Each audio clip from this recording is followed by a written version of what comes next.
अध्यक्ष श्री सीताराम भट्ट जी, हमारे इस क्षेत्र के विधायक श्री उमेश शर्मा काऊ जी, महापौर श्री सुनील उनियाल गामा जी, राज्य मंत्री श्री राजकुमार पुरोहित जी, राजपाल सिंह रावत जी, हमारे बहुत बुजुर्ग मेरे ख्याल से सेंचुरी पे पहुंचने वाले होंगे, ऐसे हमारे श्रद्धेय शंभू प्रसाद भट्ट जी, एएस रावत जी, मनोहर सिंह रावत जी, पूर्व ब्लॉक प्रमुख बहन बहुगुना जी, मंच पर विराजमान सभी हमारे पार्षदगण, पार्टी के पदाधिकारीगण और इस पंडाल में उपस्थित भारी संख्या में हमारे सम्मानित बहनों, अच्छा रायपुर ब्लॉक प्रमुख भी है दिव्या भारती जी, इस क्षेत्र के सभी सम्मानित भाइयों बहनों और पत्रकार मित्रों, आज रायपुर विधानसभा के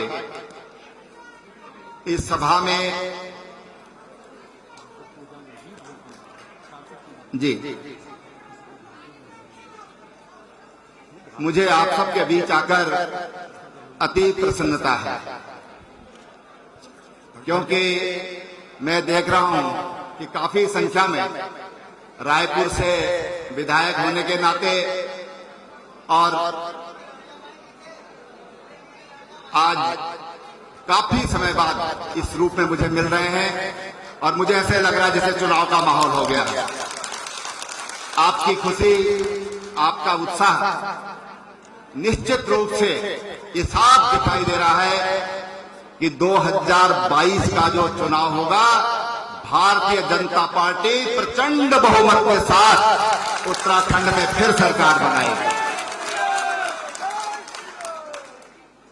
अब माहौल ही ऐसा कि मुझे चुनाव की बात करनी पड़ रही है। आपकी खुशी, आपका उत्साह मुझे बोलने को प्रेरित कर रहा है। बहनों भाइयों, आज 21 फरवरी है और सरकार के 3 साल 11 महीने हो रहे हैं। मार्च 18 को सरकार 4 वर्ष पूरा करेगी। इन 4 वर्षों में तमाम तरह के मिथक रहे उत्तराखंड में, तमाम तरह के मिथक उत्तराखंड में रहे कि भ्रष्टाचार के बगैर सरकार नहीं चल सकती है। मुख्यमंत्री निवास में जो मुख्यमंत्री जाएगा वो 4 साल 5 साल पूरा नहीं करेगा। इस तरह के मिथक इस राज्य में थे। जो सरकार बन जाते उसके सांसद जीत के नहीं आते। तमाम तरह के मिथक इस राज्य में थे। हमने 5 लोकसभा की सीटें जीती। जब स्थानीय निकाय के चुनाव हुए तो हमने 6% और ज्यादा वोट ली। हरिद्वार जिला पंचायत भारतीय जनता पार्टी कभी नहीं जीती थी, हमने हरिद्वार की जिला पंचायत भी जीती और आज 95 में से 76 ब्लॉक प्रमुख आज उत्तराखंड में भारतीय जनता पार्टी के हैं।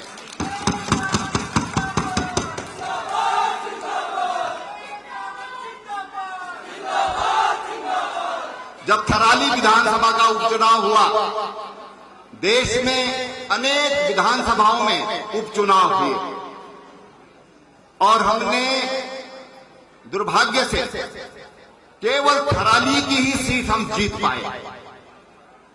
उत्तराखंड में वो चुनाव भी हम जीते। पिथौरागढ़ का उपचुनाव हुआ, उसको भी हम जीते और पहले से ज्यादा वोटों से जीते। ये हमारी इन 3 साल और 11 साल महीने की जो उपलब्धियां हैं, जो जनता ने हमको समझा है, सरकार को आशीर्वाद दिया है, उसका परिणाम है कि हम कहीं भी हमने हार नहीं देखी। मैं आज आपसे कहना चाहता हूं कि मिथक हमको ये भी तोड़ना है। जो लोग ये कहते हैं कि एक बार भारतीय जिंदाबाद जिंदाबाद, एक बार भारतीय जनता पार्टी, अगली बार कांग्रेस, अब हमको एक बार नहीं बार बार भाजपा हमको बार बार भाजपा इस राज्य में लाना है। इस राज्य के हित के लिए, इस राज्य को ऊपर आगे बढ़ाने के लिए हमको भारतीय जनता पार्टी को लाना है। और जब मैं ये बात करता हूं तो मैंने पिछली कुछ बातें आपके सामने रखी, जो मिथक टूटे हैं उस बात मैंने आपके सामने कही। लेकिन इन 3 साल 11 महीनों में हमने प्रदेश की जनता से जो वायदे किए, उन वायदों को निभाने का काम हम कर रहे हैं। दिन रात इन 3 साल और 11 महीने में हमने 18 घंटे से कम मेहनत कभी नहीं की है। नाते छूट गए, रिश्ते छूट गए, शादी ब्याह सब व्यक्तिगत संबंध छूट गए कि परमात्मा ने मौका दिया है 5 साल का, हमको उसको 5 साल नहीं 15 साल में बदलना है। और 15 साल तक इस राज्य में भारतीय जनता पार्टी की सरकार लानी है। तो हमको जनता से जो वायदे हमने किए हैं, जनता से जो वायदे हमने किए हैं, जिन मुद्दों पर हमको प्रदेश की जनता ने 70 में से 57 विधानसभाएं जिताकर दिया है, हमको उन जनता की अपेक्षाओं, उनकी आकांक्षाओं को हमको पूरा करना होगा। और सबसे बड़ा जो मुद्दा था चुनाव का पिछले बार, वो था भ्रष्टाचार। हम कहते थे कि कांग्रेस का हर दिन एक नया भ्रष्टाचार होता है। कांग्रेस अपने भ्रष्टाचार के हर रोज रिकॉर्ड तोड़ती है। और बहनों भाइयों, मैं आपसे बताना चाहता हूं, भ्रष्टाचार रोकना इतना सस्ता है। आप बोलोगे सस्ता कैसा है? क्या कुछ खर्चा होता है भ्रष्टाचार को रोकने में? भ्रष्टाचार करने में तो पैसा लगता है, लेकिन भ्रष्टाचार को रोकने में क्या पैसा लगता है? जीरो बजट का काम, जीरो बजट का काम है। हम ये तय कर देते हैं कि हम भ्रष्टाचार को बर्दाश्त नहीं करेंगे। और इन 3 साल 11 महीनों में हमने जनता का वो विश्वास, जनता के साथ जो सबसे बड़ा वायदा हमने किया था, उस वायदे पर हमने इन 3 साल 11 महीने का कार्यकाल अभी तक संपन्न किया है। और मैं आपको विश्वास दिलाता हूं कि आगे भी इस सरकार पर, मैं अपने विधानसभा क्षेत्र के लोगों से कहता था कि देखो, कभी भी मैं ऐसा कोई काम नहीं करूंगा कि आपको कहीं पर अपने विधायक की वजह से नीचा देखना पड़े, किसी से आंख मिलाने में दिक्कत हो, ऐसा काम नहीं करूंगा। और मैं आप सबको इस बात के लिए धन्यवाद करता हूं कि पार्टी के कार्यकर्ताओं ने देखिए, हम लोग बोलते हैं कि हमारे कार्यकर्ता देवतुल्य कार्यकर्ता है। ये केवल बोलने के लिए नहीं बोलते या किसी को भ्रमित करने के लिए नहीं बोलते। आज मैं अगर इस स्थिति में हूं तो इसलिए हूं कि पार्टी के कार्यकर्ताओं ने जो साथ देते हैं, पार्टी के कार्यकर्ताओं का जो कोई दबाव मेरे ऊपर नहीं रहता, इसके कारण आज ये सरकार साफ सुथरी सरकार कही जाती है। और इसलिए हम आज नए नए आयाम छू रहे हैं। विकास की बात है, हमने कहा हम झूठे वायदे नहीं करेंगे। आप अपना 2017 का विजन डॉक्यूमेंट देखिए, हमने उसमें से 85% जो विजन, जो जनता के साथ हमने कहा था कि हम इस विजन पर काम करेंगे, उस विजन पर हम आज 85% से अधिक काम हम कर चुके हैं। वो कर चुके हैं। और जो घोषणाएं करते, कई बार लोग हमसे कहते हैं कि भाई साहब आप घोषणाएं कर दीजिए। मैं कहता हूं नहीं, ऐसी घोषणा नहीं करूंगा। घोषणा वो होनी चाहिए कि वो घोषणाएं फिर पूरा करने का भी जिम्मा ये जो घोषणा करता है उसका होना चाहिए। वो विधायक की जिम्मेदारी नहीं है। एक जिम्मेदारी जो घोषणा करता है, जिसको घोषणा का अधिकार है, उसको घोषणाएं पूरी करनी चाहिए। आज मुझे खुशी है कि तमाम जो घोषणाएं हमने पूरी की हैं, मैं आपको विश्वास दिलाता हूं कि जब 5 साल होंगे, फिर यहां वो फेरिस्त नहीं होगी कि तिवारी जी की 5000 घोषणाएं बाकी रह गई, फलाने जी की इतनी रह गई, फलाने जी की इतनी रह गई। हम जो घोषणा करेंगे उनको पूरा भी करेंगे और उनको हम पूरा भी कर रहे हैं। हमने एक नई कार्य संस्कृति हमने सचिवालय के अंदर डाली है कि आज घोषणाओं की समीक्षा होती है। नहीं तो एक बार घोषणा हो गई, भूल गए, विधायक ने अगर करवा दिया तो करवा दिया, नहीं तो सीएम साहब ने घोषणा करी और भूल जाओ भाई। पीछे पीछे क्या बोलते हैं, सफाचट। हम वो काम नहीं करेंगे। हमको जनता और जनप्रतिनिधियों का विश्वास, जनता और जनप्रतिनिधियों का विश्वास ये आपस में कायम रहना चाहिए। हम उस दिशा में काम कर रहे हैं। जहां तक विकास की बात है, जहां तक विकास सड़कों का देखिए आप, सड़कों का जितनी सड़कें सन 2000 में प्रधानमंत्री ग्रामीण सड़क योजना प्रारंभ हुई थी और 2017 मार्च तक जब हमने सरकार बनाई, जितनी सड़क बनी थी, आप आश्चर्य करेंगे कि 3 साल और 10 महीने का हिसाब दे रहा हूं आपको, 12 महीने का नहीं दे रहा हूं, 12 महीने का रिकॉर्ड मैंने भी मंगाया नहीं है, 3 साल 10 महीने का हिसाब आपको दे रहा हूं। तो हमने जितनी सड़कें 17 साल में बनी, हमने उससे 124 किलोमीटर कम, 134 किलोमीटर कम 3 साल और 10 महीने में बनाई है। 11 अगर हम लोक निर्माण विभाग, नाबार्ड, विश्व बैंक, एडीबी, अगर हम इसको पूरा जोड़े तो हमने 11,000 किलोमीटर सड़कें हमने इस बीच में बनाई है और 900 से ज्यादा हैबिटेट को हमने सड़कों से जोड़ने का काम किया है। हमने पानी के क्षेत्र में, जब मेरे राज्य में जब हमने सरकार बनाई थी, 1,90,000 पानी के कनेक्शन थे ग्रामीण क्षेत्र में। आज हम 6 लाख कनेक्शन क्रॉस कर गए, 6 लाख कनेक्शन गांव में। हमने कहा पानी का कनेक्शन देना है तो 2360 रुपया नहीं दे सकता गांव का आदमी, सामान्य आदमी नहीं दे सकता है, और हमने 1 रुपये में पानी का कनेक्शन देने का काम शुरू किया और आज 6 लाख से ज्यादा कनेक्शन, 14,61,000 कनेक्शन देने हैं, जिनमें से 6 लाख हम दे चुके हैं। और भारत सरकार ने 2024 का लक्ष्य रखा है कि हम 100% घरों को पानी का कनेक्शन देंगे। हमने 2022 का लक्ष्य रखा है कि 2022 तक हम एक घर को पानी का कनेक्शन देंगे। यही शहरों की स्थिति है।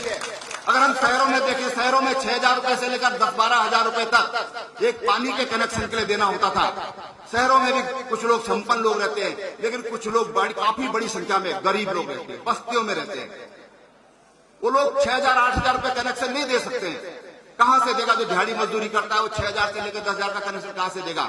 और इसलिए हमने कहा कि शहरी गरीबों को भी हम मात्र 100 रुपए में, केवल 100 रुपए में हम पानी का कनेक्शन देंगे। और वो काम आज हमारा बढ़ पड़ा है। और मैं माननीय प्रधानमंत्री जी का धन्यवाद करना चाहूंगा कि अभी तक जो जल जीवन मिशन था वो केवल ग्रामीण क्षेत्र के लिए था, केवल गांवों के लिए जल जीवन मिशन था, और अब माननीय प्रधानमंत्री जी ने शहरों के लिए भी जल जीवन मिशन शुरू कर दिया है। उससे मैं समझता हूं कि हमारे शहरों में भी बहुत अच्छा पानी, स्वच्छ पानी मिलेगा।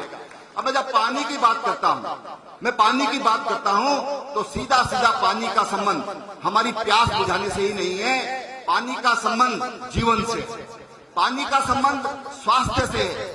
60% जो पेट की बीमारियां हैं वो जल जनित होती है, पानी से पैदा होने वाली बीमारियां होती है। पानी साफ नहीं है तो तमाम तरह के विषैले कीटाणु हमारे शरीर में प्रवेश कर जाते हैं, जिनको हम देख नहीं पाते, वो बैक्टीरिया को हम देख नहीं पाते हैं। आज जब स्वच्छ पानी जाएगा तो फिर क्या होगा? ये पेट की बीमारियां कम हो जाएंगी, तमाम तरह के रोग ये कम हो जाएंगे। और इसलिए पानी को माननीय प्रधानमंत्री जी ने कहा कि 2024 तक हम हर घर को उनका अपना नल देंगे। उत्तराखंड सरकार ने उसमें और आगे बढ़ करके 1 रुपये और 100 रुपये में पानी का कनेक्शन देने का काम किया है। ये हमारे काम करने का तरीका है।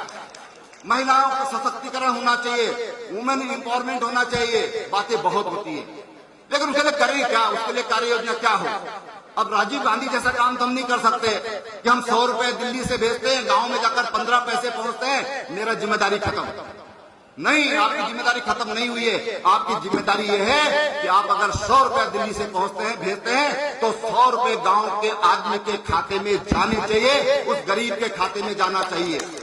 अगर प्रधानमंत्री जी ने कहा कि एक को पानी का कनेक्शन देना है तो बोलने से काम नहीं चलेगा। हमने उसके लिए 1 रुपया और 100 रुपए करके, और अब आम आदमी किसी को भी पानी का कनेक्शन लेने में दिक्कत नहीं होगी, हमने उसका रास्ता सरल किया है। माननीय प्रधानमंत्री जी ने 100 रुपए पहुंचाने के लिए जनधन खाते शुरू करे। लोग उसमें मजाक करते थे कि जीरो बैलेंस में कैसे खाता खुलेगा। बैंक वाले कहते थे कि 500 रुपया तो हमारा खाता खोलने में कागज और स्याही में खर्च हो जाता है।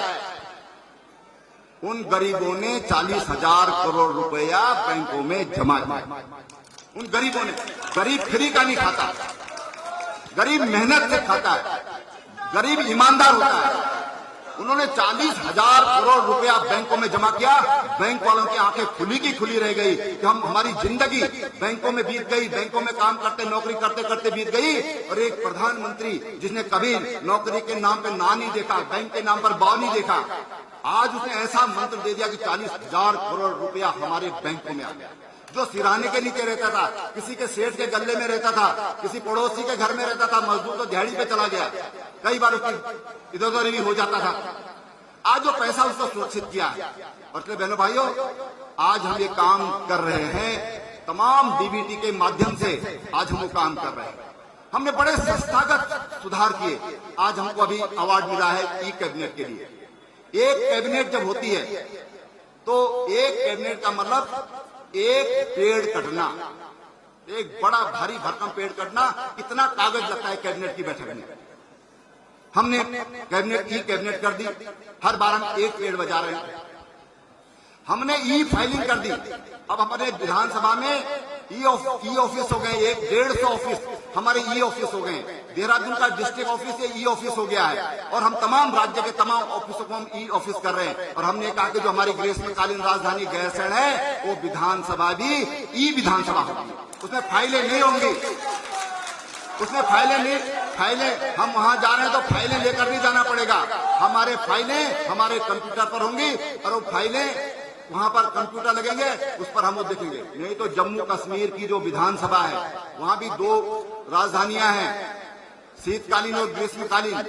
एक बार में 200 करोड़ रुपया ट्रांसपोर्टेशन में लगता है।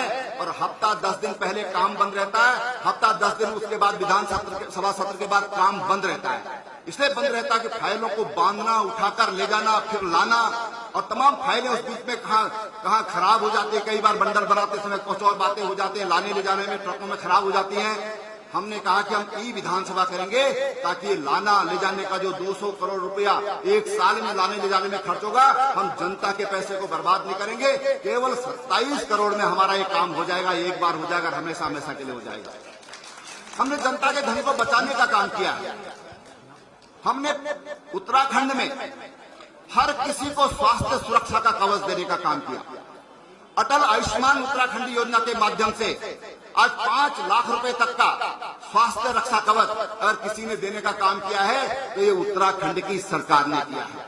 अभी देश वाले सोच रहे हैं, और हमने 2 साल हो गया, हमने 2 साल पहले ही उसको लागू कर दिया और तमाम गरीब लोग आज उस योजना का लाभ ले रहे हैं। बहुत बेहद खुशी होती है जब हम उन लोगों से बातचीत करते हैं कि हम 6 साल से ऑपरेशन करने की सोच रहे थे, लेकिन हमारे पास इतना पैसा नहीं था। एक चमोली के एक सज्जन बोले, मुझे 15 साल हो गए, डॉक्टर ने 2005 में ऑपरेशन के लिए बोला था, लेकिन इतने पैसे कभी हुए नहीं और हमें ऑपरेशन नहीं करा पाए, और आज मैं अपने पैरों पर चल रहा हूं। ये अटल आयुष्मान उत्तराखंड योजना का प्रताप है। हम महिला एम्पावरमेंट की बात करते हैं, महिला सशक्तिकरण की बात करते हैं। मैंने कहा, आज आप लोगों ने पढ़ा होगा, महिला एम्पावरमेंट होगा कैसे। हमने आज महिलाओं के एम्पावरमेंट के लिए उनके पति की पैतृक संपत्ति में उनको अधिकार दिलाने का काम, उसको निर्णय लेने का काम देश में किसी सरकार ने किया है तो आपकी सरकार ने किया है, उत्तराखंड की सरकार ने किया है। अब ये किसी को छोटी मोटी बात लग सकती है, ये छोटी बात किसको लग सकती है, लेकिन ये इतना बड़ा रिफॉर्म है, इतना बड़ा सुधार है कि जो आने वाले समय में समाज की दिशा और दशा को बदलेगा। पति अगर नौकरी कर रहे हैं तो पत्नी गांव में अगर कोई काम करना चाहती है तो बैंक से ऋण ले सकेगी। ये बात मैं जब कृषि मंत्री था तो पाकी गांव है चमोली जिले में, वहां पर एक महिला ने बात मेरे सामने कही थी। मैंने कहा आप लोग ये काम कर रहे हैं, इस काम को आगे बढ़ाइए। बोले कहां से बढ़ाएं, जेब में पैसा है नहीं, बैंक हमको पैसा देता नहीं कि आपके पास गारंटर नहीं है, आपके पास मॉर्गेज करने के लिए कोई प्रॉपर्टी नहीं है, तो हम कैसे आपको ऋण देने का काम करें। ये 2007-8-9 की कभी की बात है जब मैं कृषि मंत्री था। ये विशेश्वरी देवी नाम की एक महिला विडो लेडी थी, उसने बात वहां पर मुझे कही थी। मैंने कहा बहन, हम इसके बारे में मौका मिला, परमात्मा ने मौका दिया तो हम इस काम को पूरा करेंगे। और आज हमने विशेश्वरी देवी का जो सपना था, विशेश्वरी देवी की जो सोच थी, उसको पूरा करने का काम किया। अभी हमने एक और योजना ला रहे हैं, घसियारी कल्याण योजना। हमारे राज्य में हर वर्ष सैकड़ों महिलाएं जंगल में जब घास लेने जाती हैं, गिर के मर जाती है, फिसलकर मौत हो जाती है, जंगली जानवर के कारण उनकी मौत हो जाती है, और नदी आर पार करते समय मौत हो जाती है। हर वर्ष इस तरह की कई घटनाएं हमारे यहां होती हैं। मैं इथारना गांव में घटना हुई काली माटी, तब मैं विधायक भी नहीं था। मुझे वहां के कार्यकर्ताओं ने कहा कि एक महिला चट्टान से गिरकर इस तरह से डेथ हो गई, यही देहरादून की बात है। और उन्होंने कहा कि बहुत सामाजिक थी वो महिला, गांव में अपना घर का तो सारा संभालती थी, लेकिन अगर इधर किसी के मेहमान आते हैं, आने जाने वाले कोई लोग हैं, तो वो सबकी सेवा करती थी। उसके घर पे चाय पानी होता था और उसके घर जाना चाहिए। ये हमारे कार्यकर्ताओं ने मुझे बात कही कि वहां जरूर जाना चाहिए। मैं उनके गांव गया, उस समय वहां तक गाड़ी भी नहीं थी। हम मेरे ख्याल से 4-5 किलोमीटर पैदल चल के उनके गांव में उस समय पहुंचे थे। और उस गांव में जब मैं गया, उन्होंने कहा इस गांव की चट्टान से अभी तक 200-250 महिलाओं की मौत हो गई जब ऐसे गिर करके। 200-250, आप कल्पना करिए। बोले इतने सालों में, पीढ़ियों में यहाँ गांव के लोग बताते हैं कि 200-250 महिलाओं की डेथ इस गांव में, और थी भी बहुत खतरनाक चट्टान। जब उस महिला की बॉडी को लाए तो चद्दर में लपेट के लाए, हड्डी पसली टूट टाट के सब बराबर हो गई थी। आप कल्पना करें किस गति, क्या गति हुई होगी। आज हम घसियारी कल्याण योजना लाए। हम किसी भी बहन को हम चाहते हैं कि कोई इस तरह से बेमौत ना मरे, कोई बेमौत नहीं मरना चाहिए।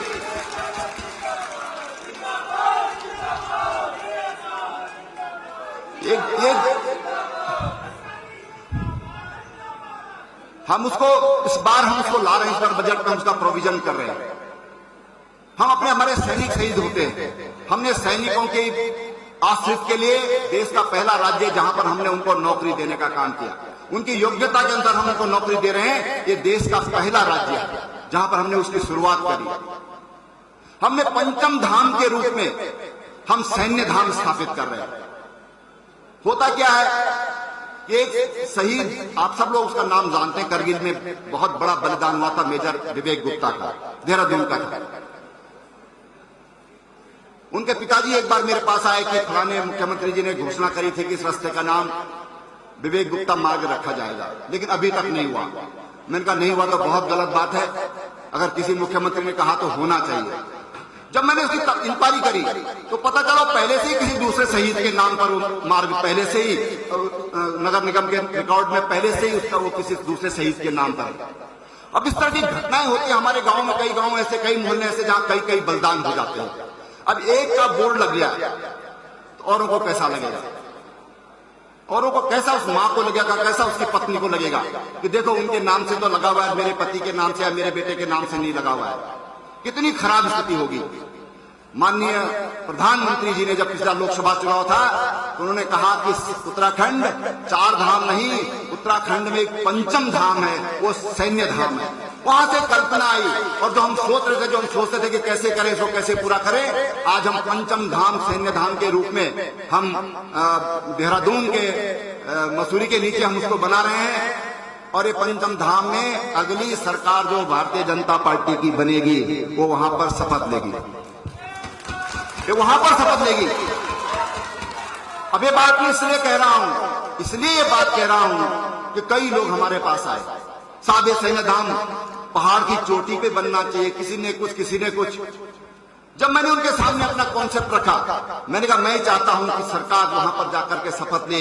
हमारे राज्य में जो देशी विदेशी लोग आते हैं, जैसे राजघाट पर सब लोग मत्था टेकने बाबा के समाधि पर जाते हैं, ऐसे ही उत्तराखंड में आए तो हमारे सैनिकों की समाधि पर, उनके स्मारक पर जाकर के वहां पर माथा टेके, ये मैं चाहता हूं। उनका बहुत अच्छा सोचे रावत जी, आपने बहुत अच्छा किया।